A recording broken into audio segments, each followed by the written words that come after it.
ನೀವು ನಿಮ್ಮ ಮನೆಯಲ್ಲಿ ಈ ತರ ಗರಿ ಗರಿಯಾಗಿ ಮಿರ್ಚಿ ಮಾಡ್ಬೇಕು ಅಂದ್ರೆ ಈ ವಿಡಿಯೋನ ಸ್ಕಿಪ್ ಮಾಡದೆ ನೋಡಿ, ಯಾಕಂದ್ರೆ ಇದರಲ್ಲಿ ಸೀಕ್ರೆಟ್ ಇಂಗ್ರೀಡಿಯೆಂಟ್ಸ್ ಹಾಕಿದೀನಿ. Welcome to my YouTube channel. ನಾನ್ ನೋಡ್ರಿ ಇವಾಗ ಮಿರ್ಚಿ ಮಾಡತ್ತಿದ್ದೆ. ಅದಕ್ಕೆ ಇವಾಗ ಒಂದ್ ಬಟ್ಲದಷ್ಟು ಹಸಿ ಕಡ್ಲಿ ಹಿಟ್ಟು ತಗೊಂಡೇನಿ. ಅದಕ್ಕ ಬೆಳ್ಳುಳ್ಳಿನ ಜಜ್ಜಿ ಹಾಕಿದೀನಿ. ಇದೇ ಮೇನ್ ಟೇಸ್ಟ್ ಇಂಗ್ರೀಡಿಯೆಂಟ್ಸ್ ಅಂದ್ರೆ. ಅದಾದ್ಮೇಲೆ ಉಪ್ಪು, ಸಣ್ಣಗಾಳು, ಸೋಡಾ ಹಾಕಿ ಚೆನ್ನಾಗಿ ಫಸ್ಟ್ ಒಣ ಹಿಟ್ಟು ಜೊತೆಗನೆ ಚೆನ್ನಾಗಿ ಮಿಕ್ಸ್ ಮಾಡ್ಕೋಬೇಕು. ಈ ತರ ನೋಡ್ರಿ, ಇದೆಲ್ಲ ಚೆನ್ನಾಗಿ ಮಿಕ್ಸ್ ಆದ್ಮೇಲೆ ನೀರ್ ಹಾಕ್ಯಂತ ಕಲಿಸ್ತಾ ಇರ್ಬೇಕು. ನಾವ್ ಒಮ್ಮೆಲೆನೆ ನೀರ್ ಹಾಕ್ಯಂಬಿಟ್ವಿ ಅಂದ್ರ ಅದು ಹದಕ್ ಕರೆಕ್ಟ್ ಆಕತೆ ಇಲ್ಲ ಅಂತ ಗೊತ್ತಾಗಂಗಿಲ್ಲ. ಅದಕ್ಕೋಸ್ಕರ ಸ್ವಲ್ಪ ಸ್ವಲ್ಪ ನೀರ್ ಹಾಕ್ಯಂತ ಮಿಕ್ಸ್ ಮಾಡ್ಕೊಂತ ಬಂದ್ರೆ ನಮಗ್ ಗೊತ್ತಾಗ್ಬಿಡ್ತೈತೆ. ಅದು ನಾ ತೋರಿಸ್ತೀನಿ ಯಾವ ತರ ಹಿಟ್ಟು ಕರೆಕ್ಟ್ ಹದಕ್ ಬರ್ಬೇಕು ಅಂತೇಳಿ. ಚೆನ್ನಾಗಿ ಮಿಕ್ಸ್ ಮಾಡ್ಬೇಕು. ನಮಗ್ ಗೊತ್ತಾಗ್ತೈತೆ ಅದು ಯಾವ ತರ ಒಂಥರ ಫ್ಲಫಿಯಾಗಿ ಬರ್ತೈತಿ ಹಿಟ್ಟು. ಆ ತರ ಇತ್ತು ಅಂದ್ರ ಮಿರ್ಚಿ ಗರಿಗರಿಯಾಗಿ ಕ್ರಿಸ್ಪಿಯಾಗಿ ಟೇಸ್ಟಿಯಾಗಿ ಬರ್ತಾವು. ಇಲ್ಲ ಅಂದ್ರ ನಾವು ಹೆಂಗೆಂಗೋ ಕಲ್ಸ್ಕೊಂಡ್ವಿ ಅಂದ್ರ ಹಿಟ್ಟ ಏನಕತಿ ಅಂದ್ರ ಅದು ಒಂಥರ ಗಟ್ಟಿ ಗಟ್ಟಿ ಮಿರ್ಚಿ ಟೇಸ್ಟನು ಇರಂಗಿಲ್ಲ. ಒಂಥರ ಗಟ್ಟಿ ಹಿಟ್ಟು ತರ ಬರ್ತೈತಿ. ಅದಕ್ಕೋಸ್ಕರ ಈಗ ನೋಡ್ರಿ, ನಾನು ಹಿಟ್ಟು ಚೆನ್ನಾಗಿ ಕಲ್ಸ್ಕೊಂಡ್ಮೇಲೆ ಎಣ್ಣಿನ ಒಂದ್ ಬಾಡ್ಲಿ ಒಳಗ ಬಿಸಿ ಮಾಡಕ ಇಡ್ಬೇಕು. ಅದೇ ಬಿಸಿ ಎಣ್ಣಿನ ಸ್ವಲ್ಪ ಇದಕ್ಕ ಹಾಕ್ಬೇಕು. ಅವಾಗನ ಕ್ರಿಸ್ಪಿಯಾಗಿ ಚೆನ್ನಾಗ್ ಬರ್ತಾವು. ನಾವು ಸೋಡಾನ ಸ್ವಲ್ಪ ಒಂದ್ ಚಿಟಿಗೆ ಅಷ್ಟು ಹಾಕ್ಬೇಕು. ಎಣ್ಣಿನ ಚೆನ್ನಾಗಿ ಕಾದ್ಮೇಲೆ ಹಾಕಿದ್ರೆ ಮಿರ್ಚಿ ಅಂತ ಬಹಳ ಗರಿಗರಿಯಾಗಿ ಬರ್ತಾವ್ ನೋಡ್ರಿ. ಮೇನ್ ಇದನ್ನು ಚೆನ್ನಾಗಿ ಎಣ್ಣೆ ಕಾದದ್ದೇ ಹಾಕ್ಬೇಕು. ಅದಾದ್ಮೇಲೆ ಚೆನ್ನಾಗಿ ನೋಡ್ತಾ ಇರ್ಬೋದು ನಾನು ಎಷ್ಟು ಇಟ್ಟು ಮಿಕ್ಸ್ ಮಾಡ್ತಾ ಇದ್ದೇನೆ ಅಂತ ಹೇಳಿ. ಗೊತ್ತಾಗ್ತಾ ಇರ್ಬೋದು ನಿಮಗೆ ನೋಡಿದ್ರೇನೆ. ಈ ತರ ನೋಡ್ರಿ, ನಮ್ಗೆ ಎಷ್ಟು ನೀರ್ ಹಾಕ್ಬೇಕು ಅಷ್ಟ ಹಾಕ್ಬೇಕು. ಅದು ತೀರ ಜಾಸ್ತಿ ನೀರನ್ನು ಆಗ್ಬಾರ್ದು, ತೀರ ಗಟ್ಟಿನೂ ಆಗ್ಬಾರ್ದು. ಗಟ್ಟಿ ಇದ್ವು ಆತು ಅಂದ್ರ ಹಿಟ್ಟು ಮಿರ್ಚಿನು ಗಟ್ಟಿ ಗಟ್ಟಿ ಒಂಥರ ಹಿಟ್ಟಿಟ್ಟು ಒಣ ಹಸಿ ಹಸಿ ತರ ಅನಸ್ತತಿ.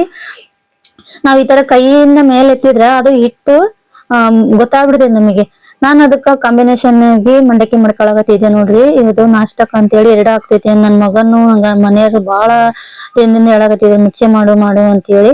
ಇನ್ನೊಂದು, ನಮಗೆ ನಾವು ಮಾಡ್ಕೊಂಡ್ವಿ ಅಂದ್ರೆ ನನಗೆ ತಿನ್ನಕ್ ಇಷ್ಟ ಆಗಲ್ಲ. ನನಗೆ ಫಸ್ಟ್ ಆಫ್ ಆಲ್ ನಾನು ಅದಕ್ಕ ನಮ್ಮ ಮನೆಯಲ್ಲಿ ಮಾಡ್ಕೊಡು ಅಂದ್ರೆ ಅವ್ರಿಗೆ ಬರಂಗಿಲ್ಲ ಮಿರ್ಚಿ. ಅದಕ್ಕೋಸ್ಕರ ಏನ್ ಮಾಡಕ್ಕಾಗಲ್ಲ, ಅವ್ರು ಇಷ್ಟ ಪ್ರಕಾರ ಮಾಡ್ಬೇಕಲ್ಲ ಅಂತ ಹೇಳಿ ನಾನು 1-2 ಅಷ್ಟೇ ತಿಂತೇನೆ ಅಷ್ಟೇ. ಅಂದ್ರ ನಮ್ಮ ಮನೆಯವ್ರಂತ್ರು ಅವ್ರಿಗೆ ಎಷ್ಟು ಬೇಕು ಅಷ್ಟ ತಿಂತಾರ. ಬಹಳ ಅಂದ್ರ ಬಹಳ ಟೇಸ್ಟ್ ಹಾಕವು. ಈ ತರ ಮಂಡಕ್ಕಿ ಮಿರ್ಚಿ ತಿನ್ನಕತ್ವಿ ಅಂದ್ರ ಅದ್ರ ಟೇಸ್ಟ್ ತಿಂದವ್ರಿಗೆ ಗೊತ್ತಾಗ್ತೈತಿ.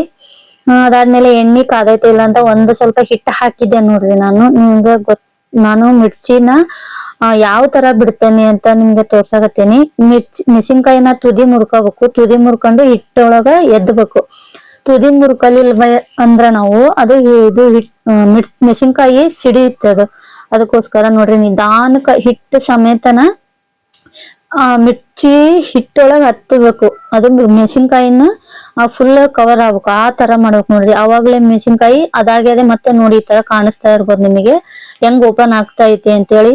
ಎಷ್ಟು ಚೆನ್ನಾಗ್ ನೋಡ್ರಿ ನೀವ ನೋಡ್ತಾ ಇರ್ಬೋದು ಮಿರ್ಚಿ ಎಷ್ಟು ಚೆನ್ನಾಗ್ ಅವಾಗೆ ದೊಡ್ಡ ಆಗ್ತಾ ಇದಾವು. ಎಷ್ಟು ಕರೆಕ್ಟ್ ಕನ್ಸಿಸ್ಟೆನ್ಸಿ ಒಳಗ ನಾವು ಕಲ್ಸ್ಕೊಂಡ್ವಿ ಎಲ್ಲಾ ಅಂತಂದ್ರ ಇಷ್ಟು ಚೆನ್ನಾಗಿ ಕ್ರಿಸ್ಪಿಯಾಗಿ ಗರಿಗರಿಯಾಗಿ ಬರ್ತಾವು. ನೀವು ಒಂದ್ಸಲ ಟ್ರೈ ಮಾಡ್ರಿ. ಮತ್ತೆ ಬೆಳ್ಳುಳ್ಳಿನ ಹಾಕಿ ನೋಡ್ರಿ, ಅದ್ರ ಟೇಸ್ಟ್ ಅಂತ ಸಕ್ಕಗತಿ. ಬೇಡ ಅಂದ್ರೆ ಬಿಡ್ಬೋದು. ಮೇನ್ ಆಗಿ ಇದಕ್ಕ ಸಣ್ಗಾಳ್ ಹಾಕಿದ್ರಿ. ಯಾಕಪ್ಪ ಸಣ್ಗಾಳ್ ಹಾಕ್ತೇವಿ ಅಂದ್ರ ಗ್ಯಾಸ್ಟ್ರಿಕ್ ಏನ್ ಆಗಂಗಿಲ್ಲ, ಮತ್ತೆ ಟೇಸ್ಟ್ ಚೆನ್ನಾಗ್ ಬರ್ತೈತಿ.